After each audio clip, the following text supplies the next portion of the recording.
closer to home here in Southeast Texas, many also remembering those lives that were lost during the 9/11 terrorist attacks. KFDM's Haley Buell reports how law enforcement officers are taking another step to ensure they are prepared for any scenario.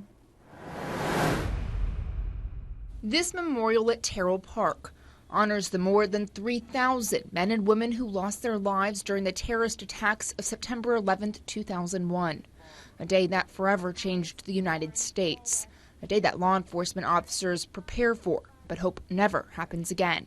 I think we're very much aware that it is possible. I think we can only prepare as much as we possibly can. Always be aware. Don't be in denial. Port Arthur Police Sgt. Ken Carona traveled to Ground Zero to help first responders in the wake of the attacks. And to actually go and see the actual site, it's a very humbling, solemn experience to see that this is where a little over 3,000 people lost their lives. Today, he's one of dozens of law enforcement officers from across Southeast Texas, learning about another attack, the Boston Marathon bombings. Could happen here in Beaumont, could happen in Port Arthur, could happen anywhere, so you have to be vigilant. Watertown Police Chief Raymond Dupuy is sharing his lessons from the attack after his department found itself in a gunfight and manhunt for the suspects. Hopefully that knowledge we can pass on to people, give you something to think about, something to prepare for, so if anything happened like that down here in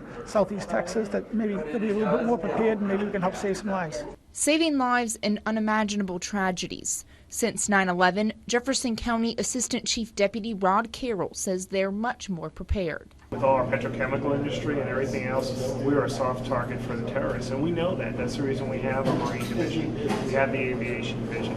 Law enforcement knows about what's going on with the interdiction on the highway.